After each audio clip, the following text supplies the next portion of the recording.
All right, chapter 16, appraisals. In this chapter, we're going to learn about the differences among various types of value, the theory of valuation that real estate professionals as well as appraisers use. Um, we're going to explain the three approaches to value, and we're going to discuss the profession of appraising and learn about the different types of appraisal licenses, appraiser licenses. So, to start off, the real estate market. What is a market? Forget about real estate for a second. If I ask you guys, what is a market? You go to the supermarket. What's a market? It's a place where people come together to buy and sell goods, right? So, a place where goods can be bought and sold, a price can be established, and it becomes advantageous for buyers and sellers as a place to come together and trade, buy, or sell their goods. Real estate's an imperfect market because you can't take the goods to one central place where everybody goes to browse them and meet and see the product. You got to take the people, the shoppers, out to where the product may be located, right? So it's there's some time delay to get this to happen. Plus, we got to set up appointments and all that stuff. And before the marketplace can realize that there may be a shortage of housing, there's a lot of delay in place there. And when that marketplace builds the houses, the additional housing, there may be a delay for that stuff to get on the market and for the people to realize. So real estate's a little bit of a lagging market. There's delays involved there. It's not instant stuff. You can see the shelves are stocked. They restock them overnight, with the houses. Ooh, fancy. All right, so there are five attributes to land. It's commonly agreed for land to have value that it possesses these five attributes. One is that it's finite in its supply. There's no new land being created. Whatever's there is there. Two, it's physically immobile. You can't pick it up and put it in a better neighborhood. Usually. I know of a house in Rahway that's been moved, I think, 5 times over the years, the last couple 100 years, um, within the town. But there's one of these old, I don't even think it's a Victorian, it's like a Queen Anne type house that was moved. I'm like, how the hell was that house moved? Well, they put it up on back in the day, when they didn't have all the great technology, they jacked it up and they put it on what do you call it? Uh, tree on trees, and they rolled them across town. They just keep moving it, with horses and trees to help roll the weight of it and everything. They did that, and they did that for a mile. They moved it about a mile across town, and it happened about 3 or 4 times. Uh, Interesting. Newer days, we could still do that. The same kind of a method applies, but they'd put it on a wide load tractor trailer probably to move it.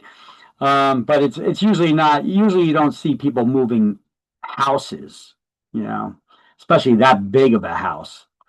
Now, it's durable, so I mean that means it could withstand a lot. So it'll practically last forever, right? You could drop a bomb on a piece of land, it'll still be there. It'll just the dirt would have spread a little bit, but the land is still there, basically. Uh, it's unique in its location and its characteristics. It may have a nice little stream running somewhere that makes it picturesque, right? It could be the location. It could be close to the shops, the stores, the highways, but a little bit off, not right in the middle of the city. So it's unique with its location and characteristics or views that make it desirable to people. And it's useful to people. If it doesn't have a use, then it's not going to have the value. So that's what I just highlighted there. the title and just the numbers straight down like that. So supply and demand. We all knew this concept before you ever joined this class, right? You guys know how supply and demand works? You know, if everybody wants something and it's in limited availability, what happens to the price? The price goes up, right? So supply and demand. Supply is the amount of goods offered for sale in a market in a given price during a given time period. Demand is the number of people willing and able to accept that available goods at any given price during any given time.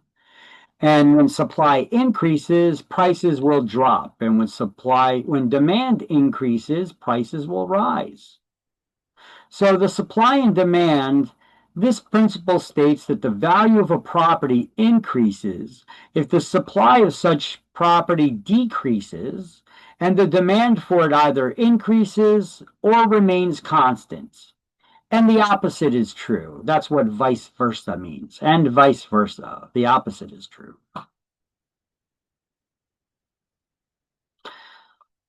The business of value. We learned that there's many different types of value. We have market value. That's the value that us as real estate agents help people determine for their homes, as well as appraisers.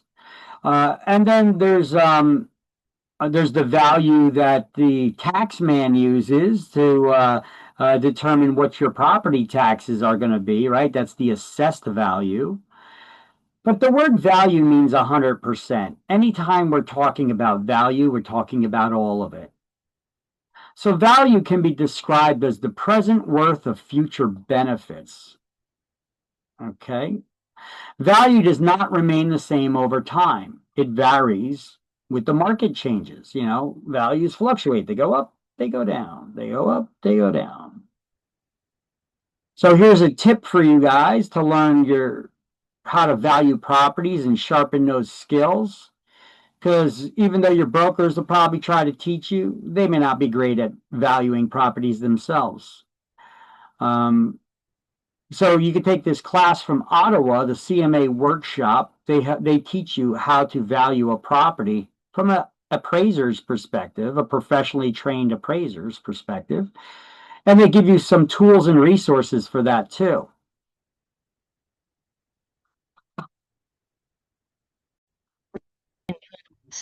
All right, so you guys can always take a class from Ottawa, OTTEAU. This is that group of appraisers. They create these classes specifically for real estate agents to teach you how to value a property at their CMA workshops.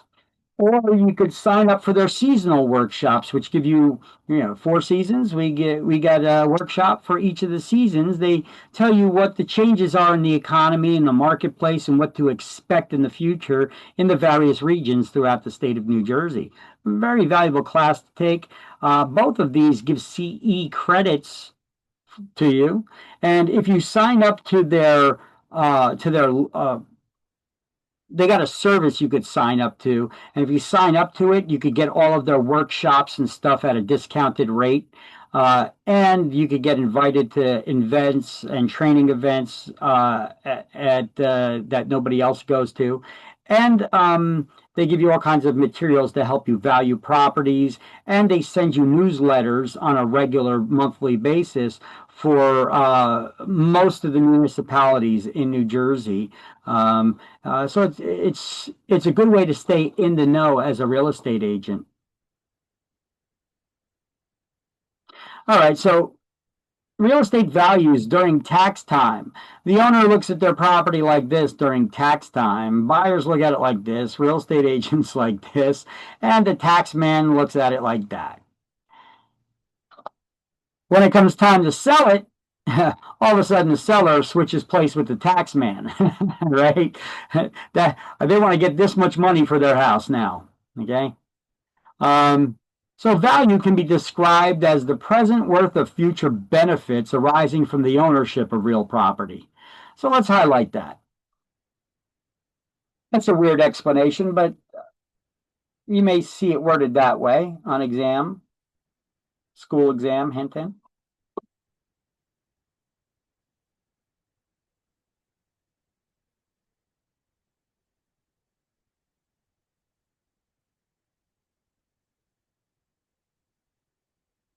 Situs, that's the way it's pronounced, situs, is a people's preference for a particular location. And what are the three major factors affecting value? Location, location, location, right? Um, People will pay more to have a beautiful beachfront view, right? Or mountain view or lakeside view rather than a view of a brick wall or a factory across the street or an industrial zone, right? You'll pay more, or you'll desire more a property that has a good location, right? Good, I know that is depending on people's preference. But so we're going to highlight that page 307. People's preference for a particular location is called situs. I like to mispronounce words to remember them sometimes. So here's a little tip for you, Gia. Situs, I like to mispronounce it in this way. I like when I find that perfect location where I want to build a house. I do all my hunting and I find that perfect location. I say, we're going to sit us right here. Situs, sit us. Right? That works for me. I don't know. That's the way I remember the term situs. That's how you find your perfect location. When you hunt it out, you say, we're going to sit us right here. Okay, now I got some pictures. I got a picture here. This is a historic picture, and here's some resources where I got this from. Instead of me going over this with you, I actually created a video about this, and I'll just let the video on the next slide explain to you a little history lesson. When our country was being created and land was given away, where people can claim it as theirs and build their own homesteads on it, how that worked. Here's a picture from an Oklahoma land rush. This is a historic picture. Let's let the next slide explain it for you. All right. The Homestead Act became law in 1862 when it was signed by President Abraham Lincoln. U.S. citizens could get 160 acres of unoccupied land west of the Mississippi River and east of the Rocky Mountains. They could keep it if they lived on the land for 5 years and made improvements to the land. Around 50,000 people lined up to claim around 2 million acres of prime land. At high noon, they were allowed to enter the area and claim the land.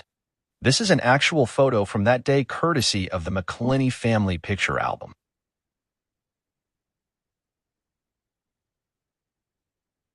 Homesteading was a great opportunity for many people, especially immigrants just moving to the United States. Anyone who was over 21 years old could own land. This included former slaves, immigrants, and single women. Some people snuck onto the land early and hid in order to lay claim to the best areas of land first. These people were nicknamed Sooners. Today, the mascot for the University of Oklahoma is the Sooner. Let me pause that there for a second. Imagine Oklahoma University, they nicknamed their mascot the Sooner. They named it after people who were cheaters. They snuck out to the land, right? That's really what happened there. It's kind of nutty when you think about it. Around 10,000 homesteaders settled around the area that is today Oklahoma City. The next day, April 23, 1889, the city was established with a population of over 10,000 people. It would later become the capital of the state of Oklahoma. Interesting facts about the Homestead Act and the land rush. Northerners wanted the land to be developed by small farmers rather than the large plantation owners from the South. They were afraid the plantation owners would use slaves to farm the land. There was an $18 fee to file the application to get a plot of land. Later Homestead Acts allowed for 320 acres in areas for dry land farming and 640 acres for ranching. By 1934, 270 million acres of land had been given away by the United States government. Homesteading ended in 1976, except in Alaska where it ended in 1986. In the book Little House on the Prairie, Laura Ingalls' dad claims a homestead in Kansas. The following is a reenactment of the Oklahoma land rush that happened on April 22, 1889. The movie is called Far and Away, featuring Nicole Kidman and Tom Cruise. Fire!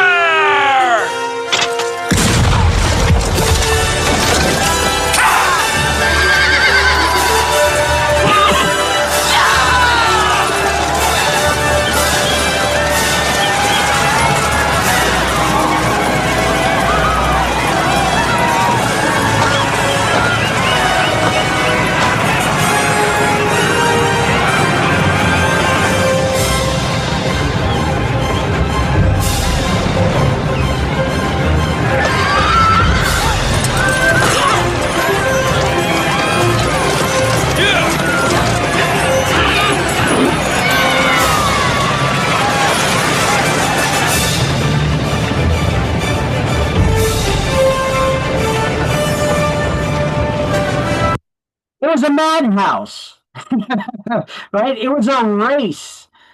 Obviously, those Indians didn't look too excited. They're like, "Yeah, that's my land you're giving away," right? But hey, look, lands get conquered all over the world, and unfortunately, this is something that happened everywhere. Everywhere in Europe, in every country on every continent, different regions, even Indians. There's different tribes of Indians, right? Some conquered other tribes. It happened within the Indian communities before we were ever here in the United States in the new land. And it's funny how a lot of people often say, "Yeah, we're living on stolen land." Well, tell me some land that is not. Just one. You can't tell me any land on this planet that at some point was not conquered or taken over by someone else, right? I don't like those arguments. We're living in the here and now, and here and now we've got a country. It's the greatest country on the planet. That's why everybody loves it and wants to come here. Those of us fortunate enough to live here and call it home, you should be proud of it, and you should just aspire to make it better. That's it. Those that are always bad mouthing our country and trying to undermine it, then where would you like to go? We could get you a plane ticket to go there. Okay, so CITES, that's what these people are doing. They're searching for that perfect piece of land. The race is on. There was a bunch of lots that were already plotted out with flags on them. These people did their research. They knew which one they wanted to go to. Now they're racing out. The first one that gets to that piece gets to pull out that flag and plant their own in its place and go and register that flag so that the property is your own. So yeah, it was pretty brutal. Yeah, some people snuck on the land and weren't involved in this race part. They were already out there ready to swap flags. The Sooners, the cheaters. Whereas other people, if they took off from the starting line too soon, they got shot, because you can't cheat. But yet other people were already out there. Go figure. Uh, Anyway, this is history, and they made a little movie out of that little scene right there with Nicole Kidman and Tom Cruise called Far and Away. So there's another movie reference for you guys. Now you got lots of movies and documentaries to watch thanks to this class, right? So, there's four economic characteristics to land. And it's dust, demand, utility, scarcity, and transferability. What is demand? Demand is a need or desire by someone who could afford it and is willing to buy it. Utility means that it'll serve a human need or desire. Scarcity, it's limited in its supply. And transferability, the ownership should be easily transferable from one party to the next. Otherwise, it's not going to have value to anybody, right? Who's going to want a property that you can't transfer the ownership very easily, or if at all you're having trouble doing that? Um, Now, so what kind of question could you get pertaining to this on exam? Okay, these four economic characteristics, which one would apply to this situation? Toll Brothers just built a community of 500 homes in the area. You want to buy a piece of property if you could get the permit to put up a combination convenience store and laundromat. Which one of these four economic characteristics would apply to your situation?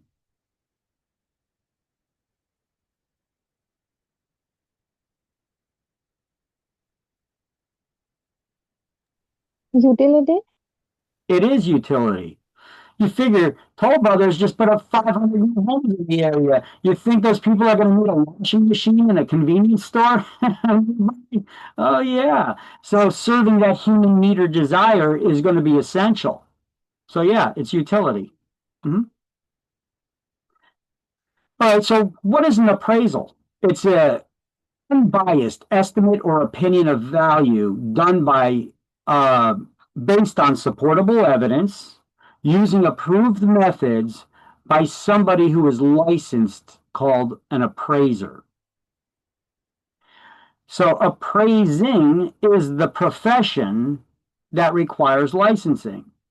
And an appraisal is an independent person. They don't work for the lender. The lender chooses the appraiser from a list of licensed appraisers, and they send them out when a borrower wants to get a loan. The borrower is the one that's going to pay the appraisal, the appraiser for the appraisal. The lender is the one that selects the appraiser, but the appraiser doesn't work for either one. Okay, they're independent. They provide an unbiased estimate or opinion of value based on supportable evidence. So let's highlight that on 307. This is under market value.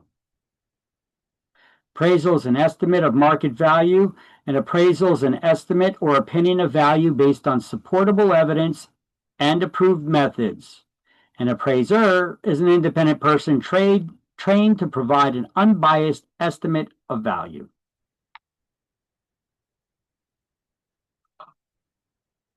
Good. So there are different types of appraiser licenses out there.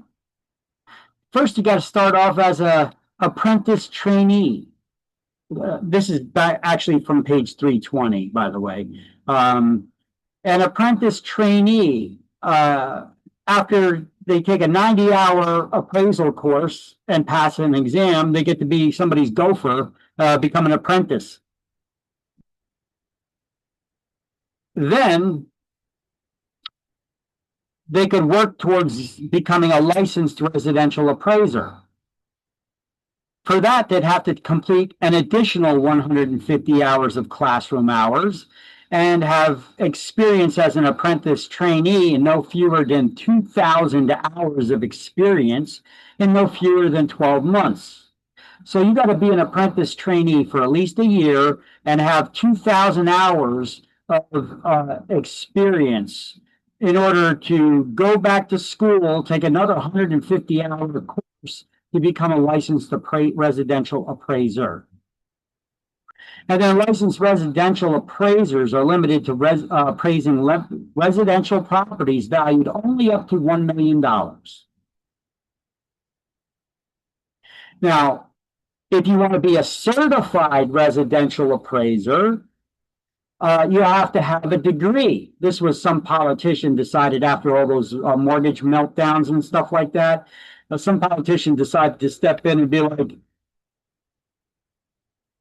we're putting more stringent standards so that this doesn't happen again. What we're going to do is we're going to require appraisers who are doing these valuations of property to have higher education standards. So I implemented a more stringent standard that some politician that we don't even know tried doing that to collect some credit. Now, what is the standard? Well, you got to have an associate's degree or higher.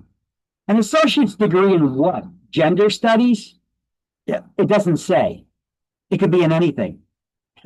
How is that going to make you a better appraiser? It's kind of a silly requirement, isn't it? So applicants without a degree can substitute at least 21 semester credits in English, economics, math, business, or law courses. You figure those with the degree should have to take those as well.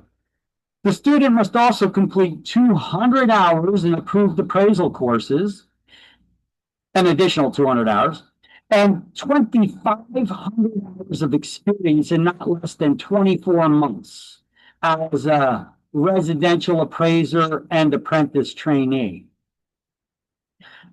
Then you could become a certified residential appraiser. And as certified residential appraisers, they have no limitation on the value of the residential properties that they can appraise.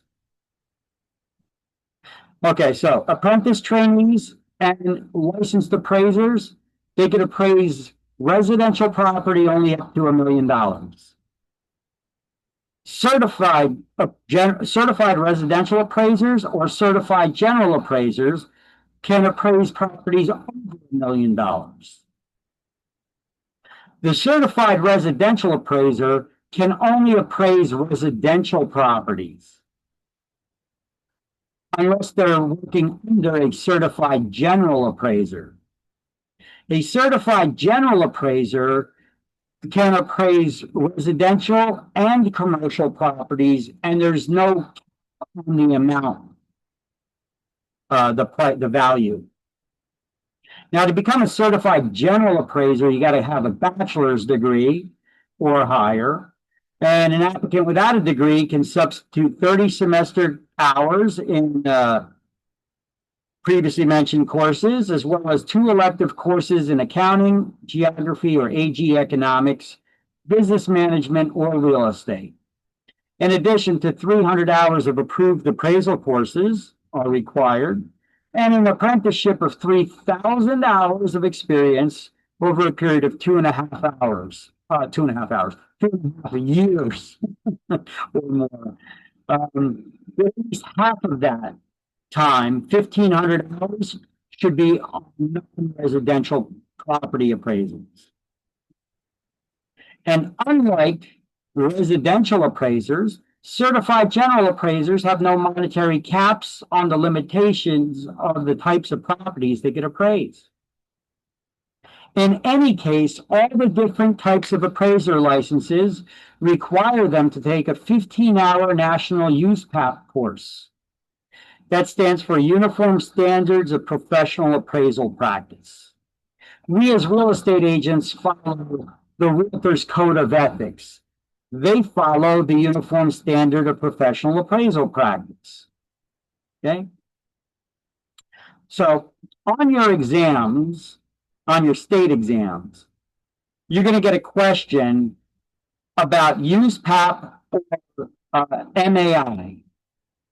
MAI is a member of the Appraiser Institute. It's similar to us as real estate agents. We become members of NAR, the National Association of Realtors. When NAR is to us, MAI is to appraisers. Make sense? And we as realtors, we have to take the Realtor Code of Ethics training. Appraisers, they got to take USPAP, the Uniform Standards of Professional Appraisal Practice. Okay? So that's my explanation there. As long as if you hear MAI or USPAP on your exams, as long as you know it has something to do with appraisers, you'll get it right on exam. But here I just explained to you. MAI is to appraisers, what NAR is to us.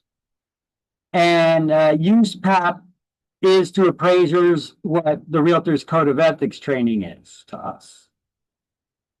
All right, let's have the different appraisal licenses right here, and my abbreviated explanations minus the types of courses you could take and the colleges and stuff. MAI, USPAP, and the different appraiser licenses. You'll get a question in exams about these like this. Are you ready? Paying attention? What kind of license is required to do an appraisal? MAI. Look, MAI is not a license.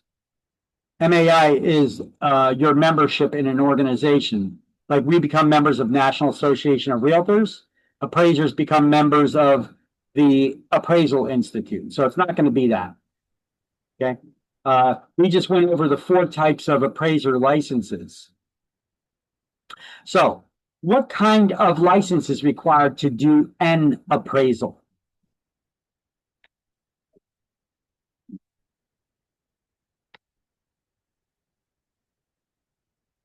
A little bit of a trick question. It's so simple, you're going to smack yourself in the head if you don't get it.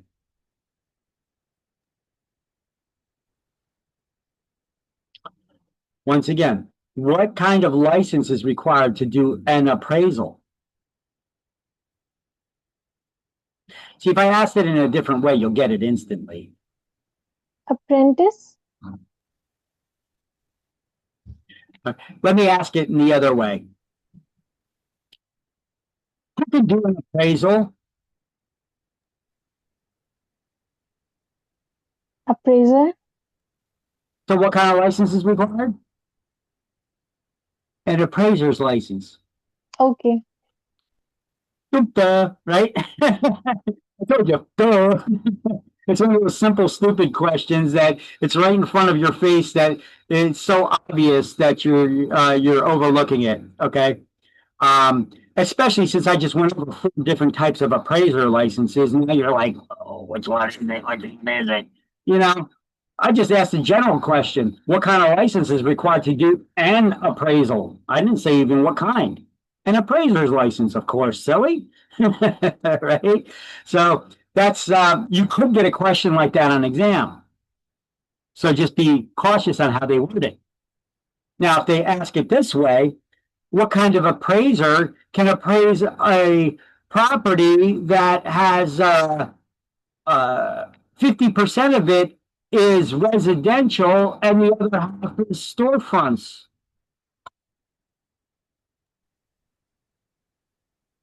Certified general appraiser. Yeah, because only a general appraiser can appraise commercial property. A certified residential appraiser can do that, or a residential appraiser can, but only under the supervision of a general appraiser. Okay, so who can appraise a residential property over $1 million? Well, there's 2 licenses that could do that. Certified general and certificate residential appraiser. Yep, any certified appraiser, correct. So just know the differences between what kind of properties they could appraise. Most likely, the exam answer option that you're going to need to answer is certified general appraiser on whatever question they give you on the exam. Unless it's a general question that says, what kind of license is required to do an appraisal? Then it's just an appraiser's license. Okay. Just wanted to get you prepared for a tricky one if they give you that tricky one like that. All right, now market value is a value that the price that a ready, willing, and able buyer is prepared to purchase the property at.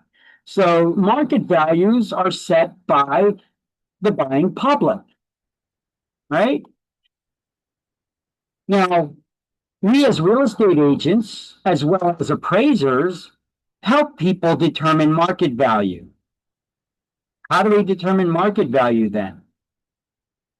If the people who set the market value is the market and whatever someone's willing to pay, how do we estimate market value? Well, we look at what homes similar to the one we're trying to value have recently sold for in this neighborhood that are similar to its size, style, location, age, and amenity and condition, right?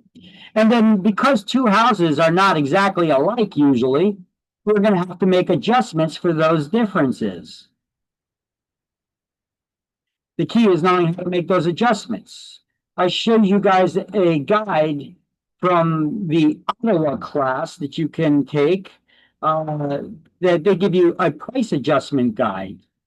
That is really helpful. So I suggest that you take those CMA workshop classes and the market update classes from that Ottawa group, or you learn through experience. That's kind of guesstimating though. You know, that chart that the Ottawa class gives you is very specific, and it's based on the sale of every home in the last year. So market value is a price that a ready, willing, and able buyer who's not forced to buy will pay a seller who's not forced to sell. Because that could affect the price, right? If somebody's, I have to sell because I just lost my job, could that affect the sale price? Yeah. I got to buy a new house and move into the new house before the school season starts so that we can get the kids enrolled into school so I can start my new job. Is there an urgency there?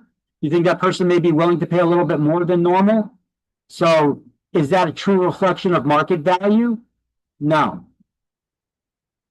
So once again, the market value is a price that a ready, willing, and able buyer who is not forced to buy will pay a seller who is not forced to sell. It's the most probable price the property will bring. It's based on supportable evidence, those recent sales of homes that are similar to it. And it's based on the payment has to be made in cash or its equivalent, like a mortgage loan. It has to have had reasonable length of time of exposure to the marketplace. Both buyer and seller are acting without undue pressures. And both parties must be well informed of the property's assets, its defects, and its potential. The valuation is estimated by a real estate licensee or a licensed appraiser. And market value assumes an arm's length transaction. You should be asking me a question right now. What's an arm's length transaction? There you go, because that's going to be an exam question too. You need to know that phrase. And the answer is right here. Better definition than what the book's going to give you, I'll tell you right now. An arm's length transaction is a transaction between parties who are relatively strangers to one another, meaning they're not close to each other. Each of them are trying to do the best for themselves. A little further explanation of that gives you an example. This is what is not considered an arm's length transaction. If a brother sells his home to his sister, let's just pretend there's no family drama. You love your sister, you love your brother. What are the odds that he's going to sell his house to his sister and give her a break on the price? They're pretty good, right? So because of the relationship, that factor is not giving a true reflection of the market's value, is it? Because the relationship is affecting the value of the sale price here. So that's not an arm's length transaction. An arm's length transaction means there's at least an arm's length between us. It's kind of describing that we're not that close. We don't know each other. We're not family, you know. So each party's trying to do the best they can for themselves. So whatever price that they end up at, that's market value. Okay? If you want to snap a picture of this slide, be my guest.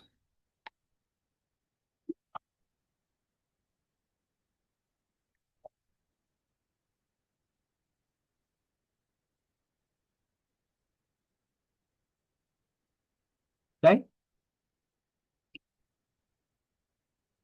Otherwise, you can highlight all this stuff.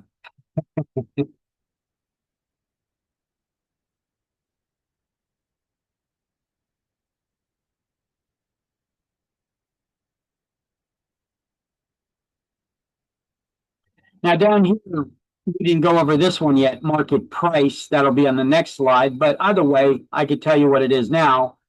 We got market value, and then we got market price. In a perfect world, the market price will be the same as the market value. The market price is the selling price. It's what the property actually sells for.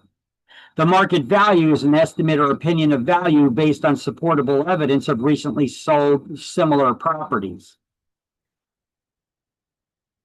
Our estimate, if it's right on the money, it should sell for this market price. Market price and market value should be one and the same.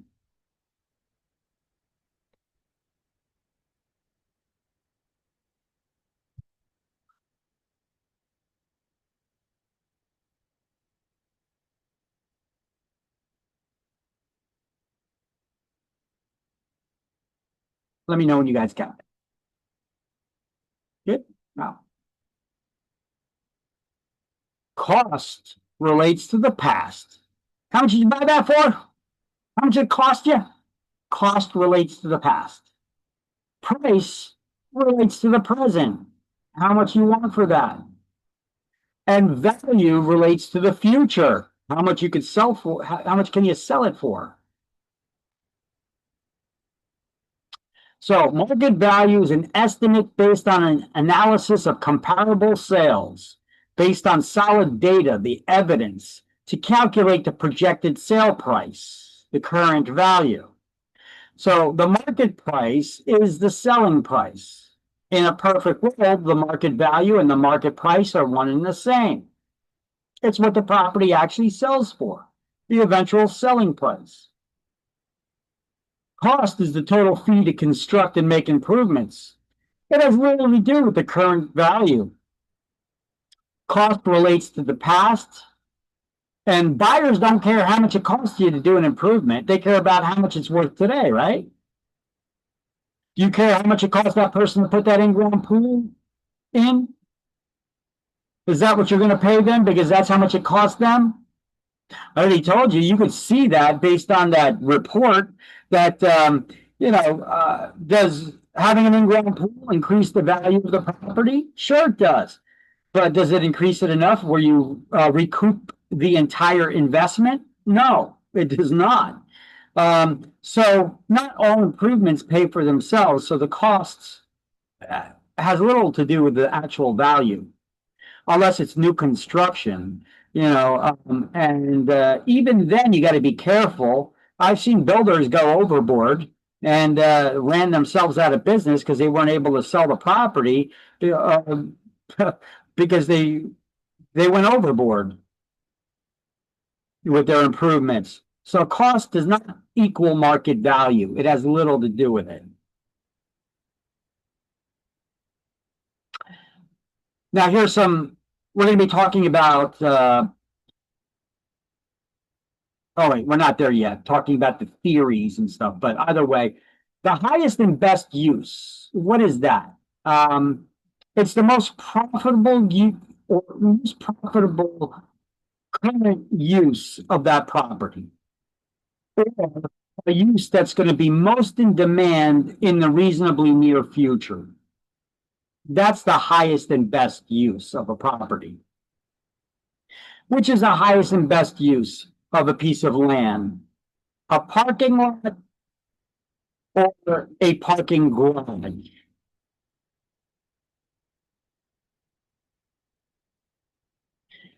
The parking decks, which is the best use, the highest and best use for a property? A parking lot or a parking garage? Parking garage. Yeah, a parking garage is the most profitable. You could fit a lot more cars there. It'll get you a lot more money, right? Which is a lot more, which is a highest and best use? A parking garage or an office building?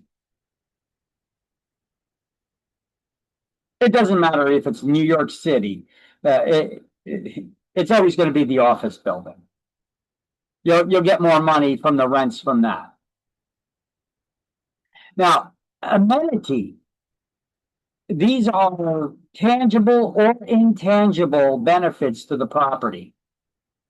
Some examples of amenities are living in a place that has nice clean air and beautiful views, or convenience features like a pool or jacuzzi, heated floors, or having a heated toilet seat or a bidet, high-end appliances or custom features. You guys know what a bidet is? Oh, have you lived through the great toilet paper famine of 2019 and on? Remember when there were shortages of toilet paper? A lot of places in the world, they used bidets for the longest time. And they have two appliances in their bathrooms. If you go to, it's popular in Europe and other countries, where you'll have a toilet, but right next to it, you'll have a bidet. It's a separate device that sprays water on your tushy under pressure to clean your privates. All right.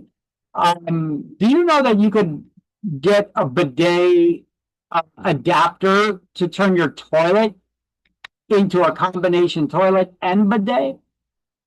I actually got one of these toilet seats from Amazon and installed it. It's a beautiful thing, especially in the great toilet paper famine when you're running low. I installed it actually just before around the time where the toilet paper shortages were coming about, where you couldn't find them on the shelves and there were limitations on how much you could get and all that. I installed it, and I tell you what, you use a lot less toilet paper.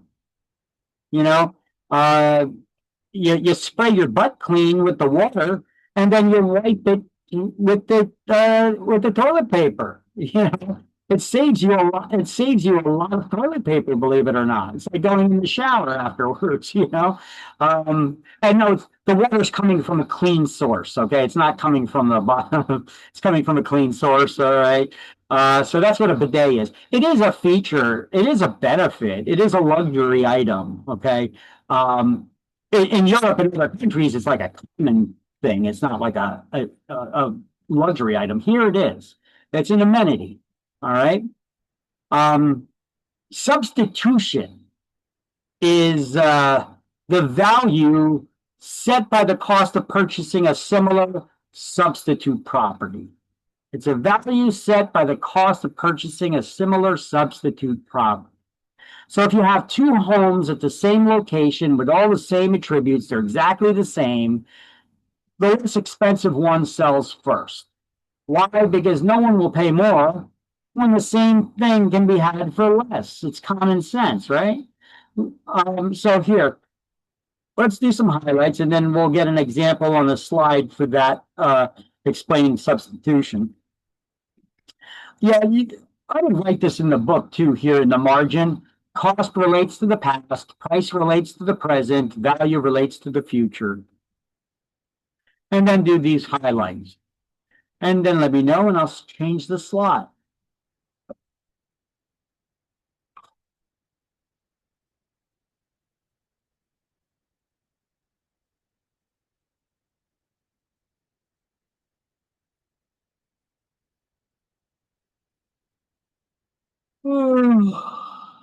Sorry.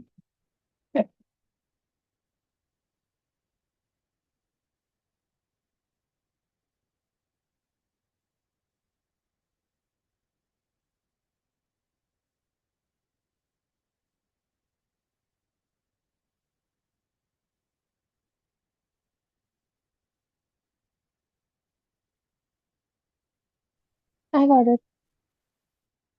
All right, you good too? Yeah, I'm good.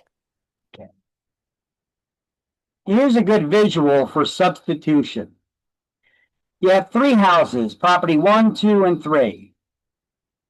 They're all exactly the same size, style, location, amenity, everything, condition, everything exactly the same. One is asking 300,000, 1 305, 1 310. Which one would you buy?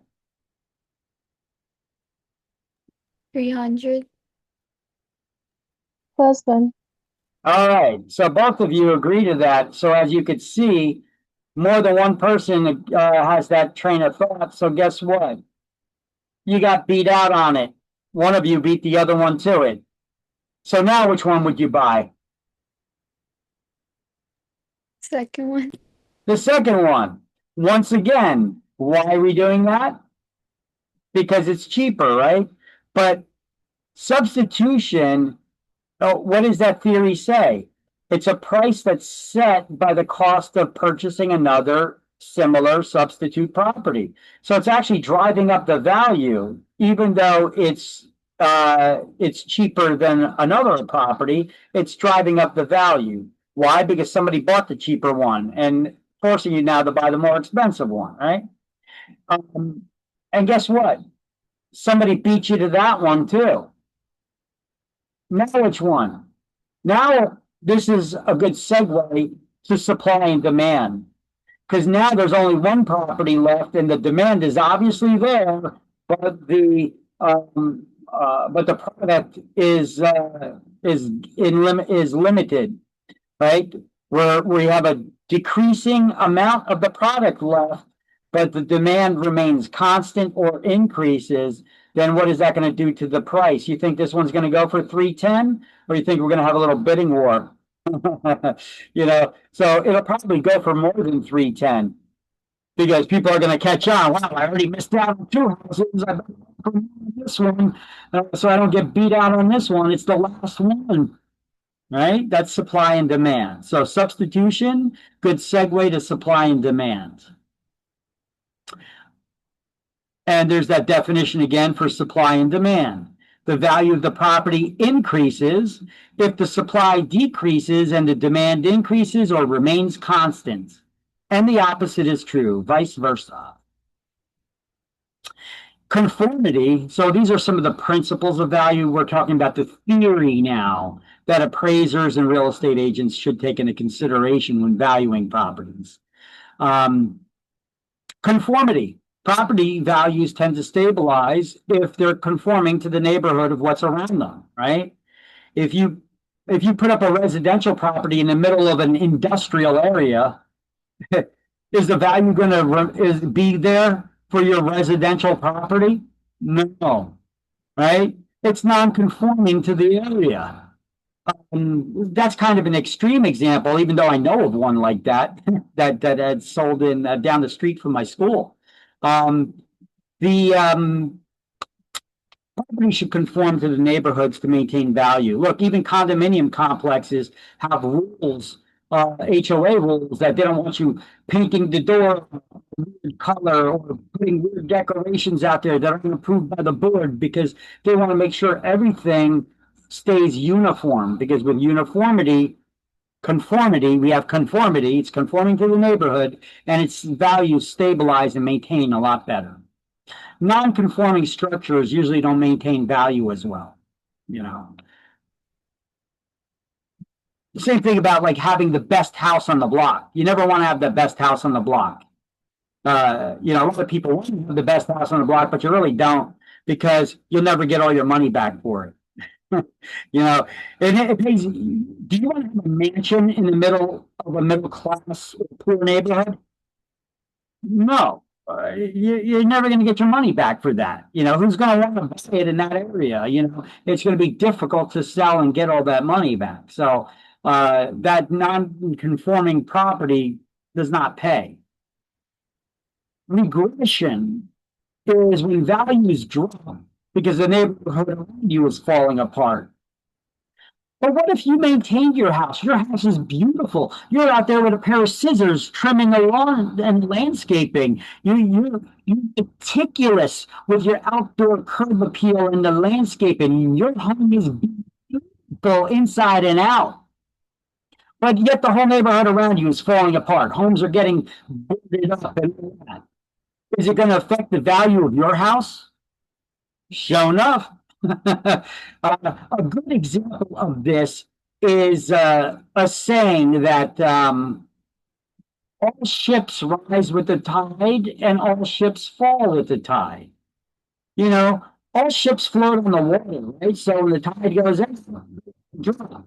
When the tide comes in, they all raise with the water, right? That's the same thing with regression. If the neighborhood around you is falling apart and values are dropping, guess what? They're dragging your value down too, even though yours is the best around.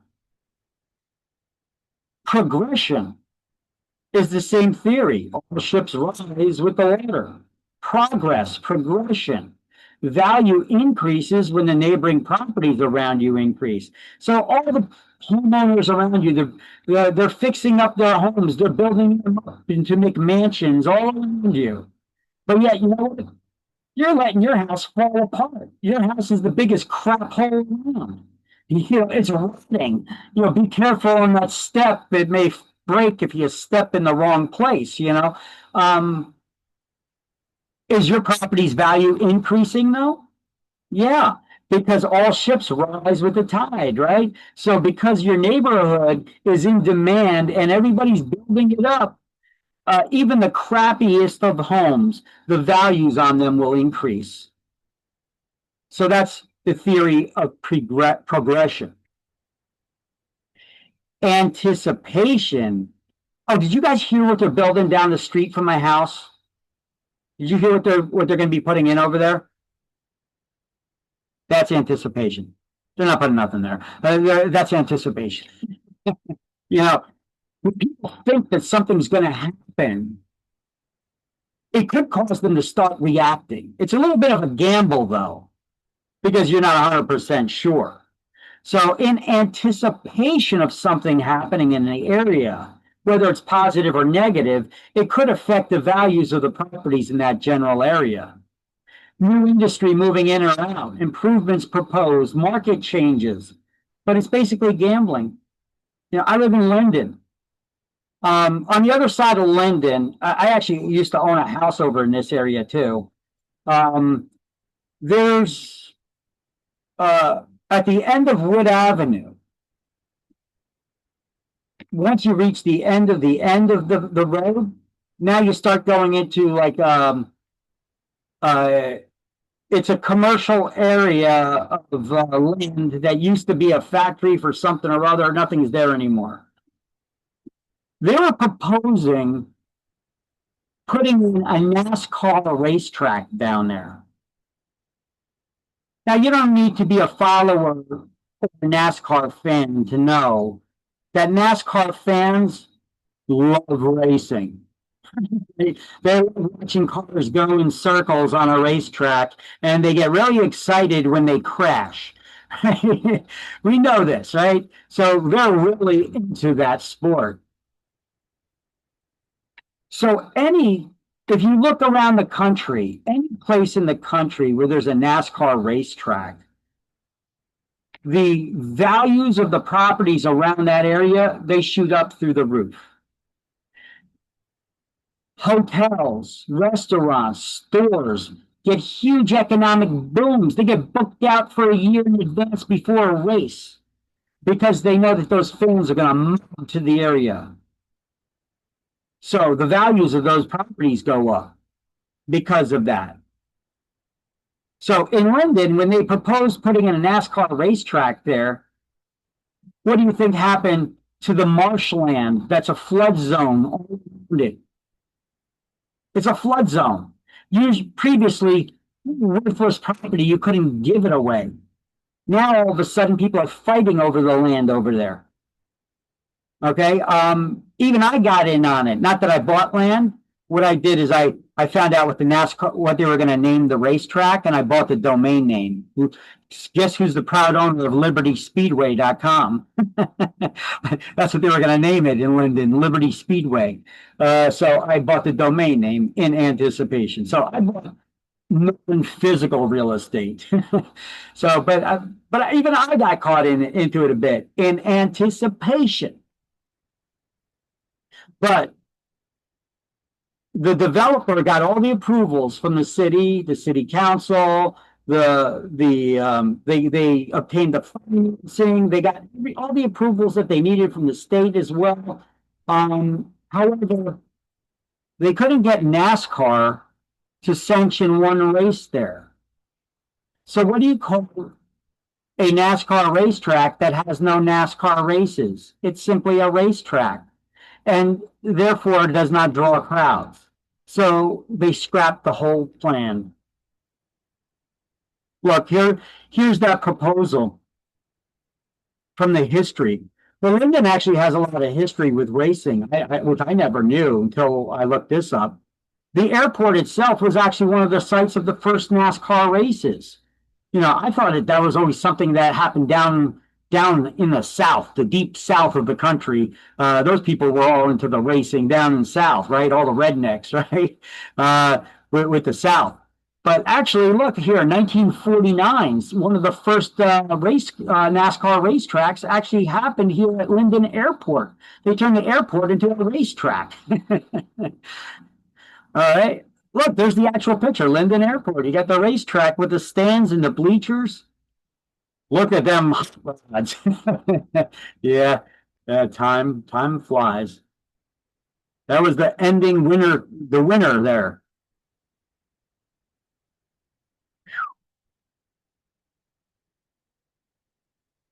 The airport's still there. That's what's there right now. You can still see the same race car layout. Oh, I didn't show it to you. I didn't change it. There you go. There's that. You can see it. The old 1949 with the racetracks. Look at the price of a ticket to this race. It was 50 cents. Kind of steep, huh? There they turned the airport into a racetrack. You can see that. You can see the place that all the entries, all the race car drivers, what they were driving, what place they came in. Look at the stands. You got the airport there in the background, the hangars with the stands. Look at them hot rods. That was the winner.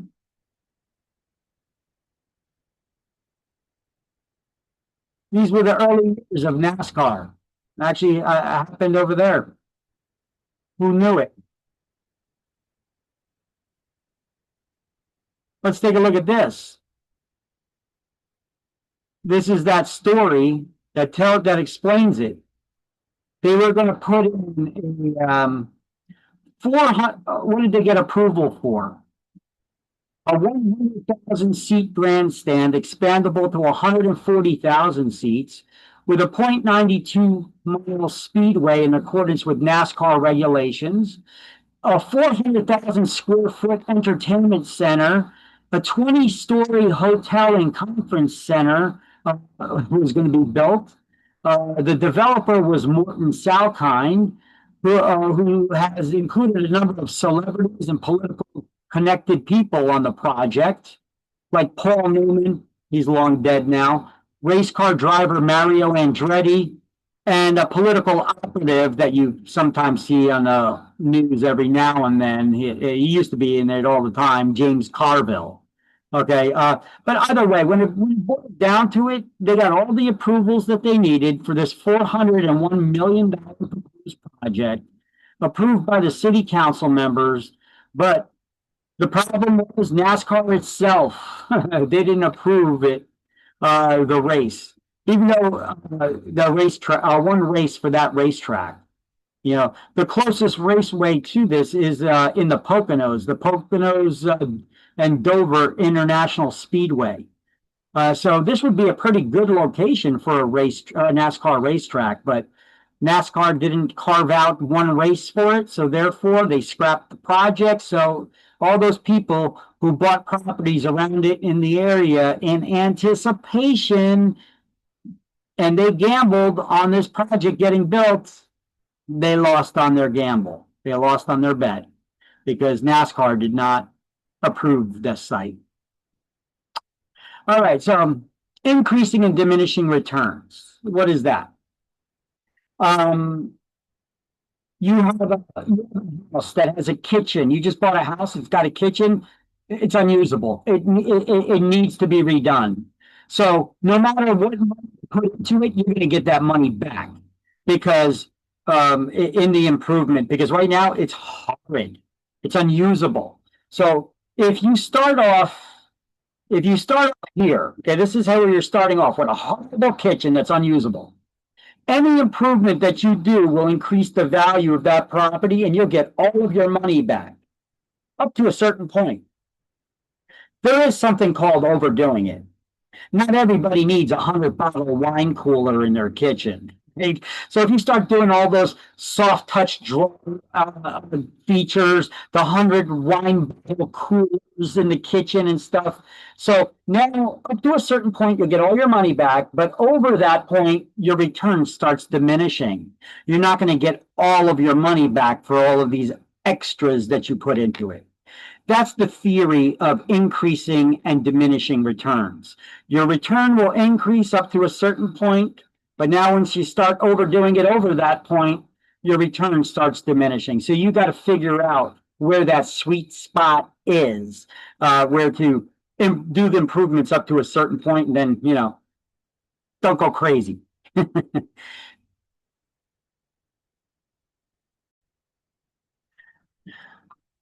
All right, so contribution. Are you putting any money back into the property? That could play a role, right? Are you putting money back in the property or not? You know, and how are you putting the money into the property? What are you thinking that you like the 70s and you think the 70s are calling for their shag carpet?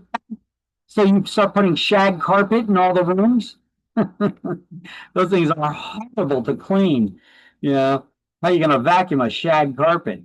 Okay, anyway, Contribution, how and if you're putting money back into the property can have an effect, and the absence of any improvements may decrease the value.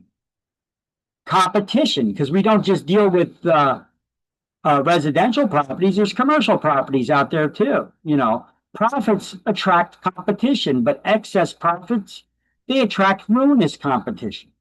For instance, say that we got a property and they just put a McDonald's there because there was no place to eat in the area. So everybody that goes to work, they had no place to eat. They needed to bag their lunch. Otherwise, they got to drive far, fight traffic, and hope they get back to work on time, right? So they put up a McDonald's there. You think McDonald's is going to do killer business now? Yeah, because now it's the only place to eat. Now, competitors will see, well, that place is doing killer business because there was nothing there. So what do you think they put in next door? King or some other place, right, to eat. This is what always happens. That's why every place where you see there's a McDonald's, there's a Burger King, there's a Taco Bell, or some other burger joint, right? Because profits attract competition. But once we start getting excess profits, that attracts ruinous competition where now a bunch of people start moving their eateries there. And then lastly, change. Nothing remains constant. Things change. Change can have an effect on the values. Change in the local market conditions, in the job markets. The jobs? Yeah. Yes. I live in London. We used to have General Motors here. It was one of the major industries. A lot of people own homes in the area looked at that factory for generations. When they shut down that factory and tore it down, a lot of property values dropped. You know, there's a lot of other industry, but still values dropped. Then they started building it up once again years later, and now we have a shortage of housing. You know, there's a lot of demand here now. Same thing happened in Edison. Edison, they used to have the Ford factory. The Ford factory shut down, and for years it was closed, and it took them really long to try to put other things there in its place. And they're still building it up. You know, now they got those Top Golf and Tommy's and what do you call it? That's not where Costco is. That's where the other place is. Anyway, there's a bunch of places there now, but they're still building it up. But it took years to do. But it didn't really affect the values of other properties around it because Edison's pretty big, and Edison had a lot of different industry, especially medical stuff, tech, IT, you know. So that didn't really affect them as much. But jobs can have an effect. Take a look at Michigan. You know, when a lot of the politicians, they change a lot of the trade. You know, they require more union membership. They started requiring all kinds of additional benefits that employers provide to their employees. They start raising the minimum wage requirements. What do you think that happens to a business? You think that affects them at all? All that government regulation that's put on them, giving them more requirements to spend more money on their employees? Sure. So what do?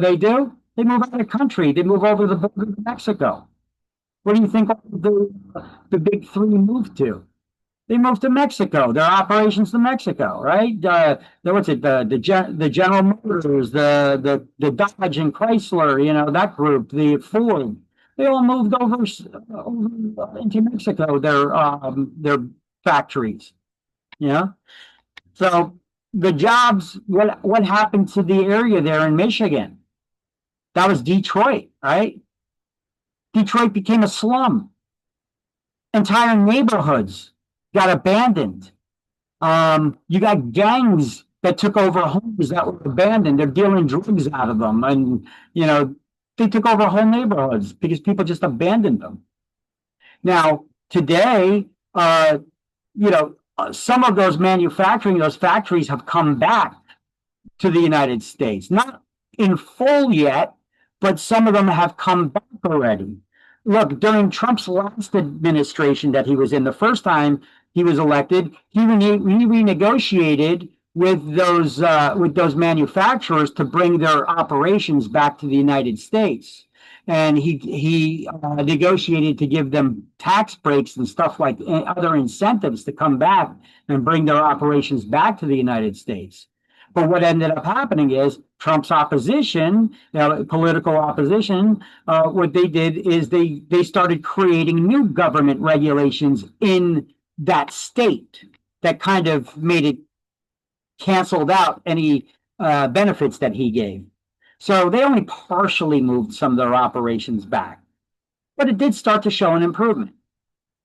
Now he got reelected again, and now what is he doing? He's attacking those trade agreements right now that they call equal fair trade, no, free trade, and he rightfully says there's nothing free about it. we have to pay if we want to do business in another country. They tax the hell out of us to bring our products there. It's free for them to bring their products here. That's why they moved over to Mexico, and then they just drive right over and sell their products here. We don't charge them nothing or very little. So that's why he has this idea of fair trade or equal trade, that he wants to tax them the same way that they tax us. So this way, it's more conducive to do business. And that will also try to overpower some of the local politicians who are trying to fight him. So you see, politics is a dirty game, left, right. They fight against each other all the time, but it does play an effect on the change aspect.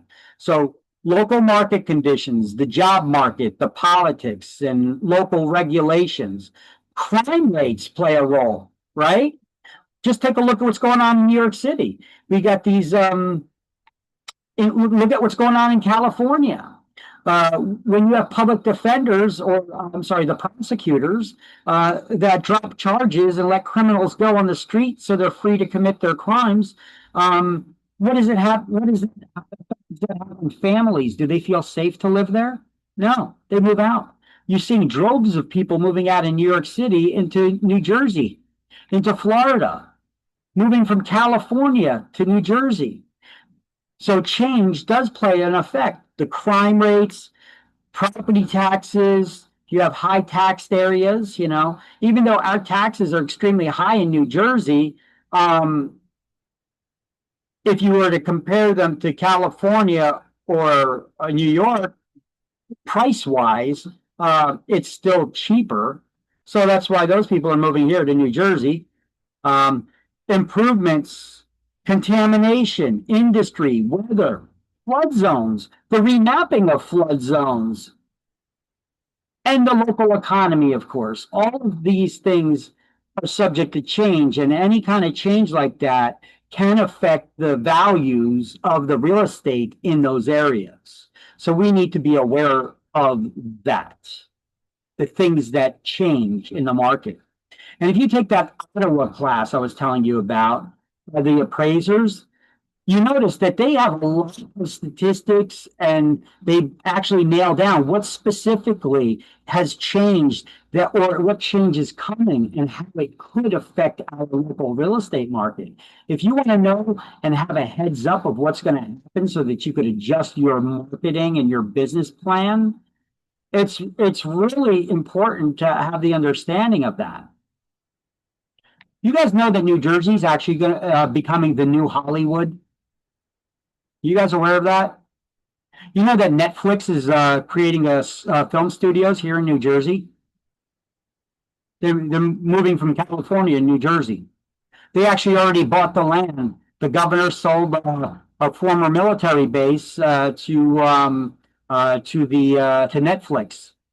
There's also another place in southern Jersey that's going to be another movie studio. Yeah, New Jersey's becoming the new Hollywood. Go figure.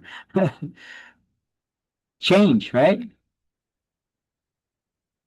All right, let's look at the three approaches to value. What are the three ways that you could value a property? You got the sales comparison approach, the cost approach, and the income approach. First of all, you just need to memorize that. What are the three approaches to value? The sales comparison, the cost approach, and the income approach. So let's highlight that on page 310. Sales comparison approach, the cost approach, and the income approach to value. Those are the three approaches to value.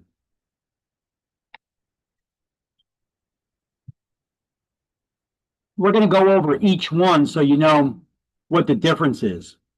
Now, the one that real estate agents use most often is the sales comparison approach or the comparative approach. We figure out the value by doing a CMA or a BPO.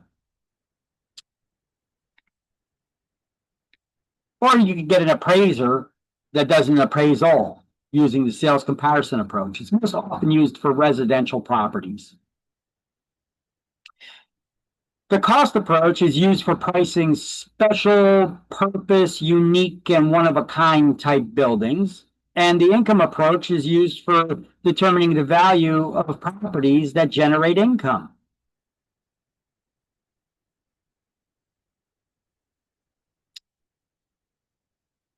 So the sales comparison approach, that's us doing CMAs or appraisers doing an appraisal. By comparing a property, we determine the value of a property by comparing it to similar properties that have recently sold. And we make adjustments for the difference in their size, style, condition, amenities, etc., location, etc.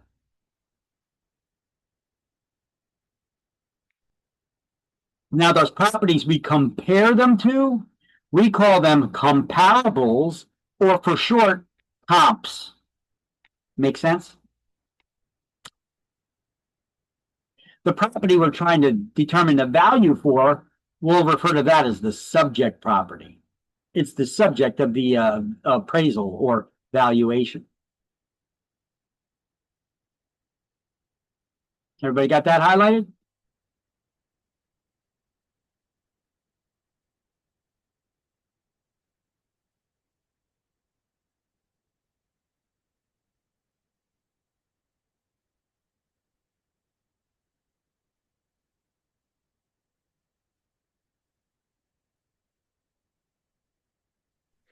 Victor, I Yes. actually have work at 5, so is it fine if I could just do Now because we're at the end of the class. I just wanted to let everybody highlight this. I was just about to put out there the attendance poll. For the Okay, end. great. Okay, so we left off here on page 310. This is page 310, and slide did we leave off on?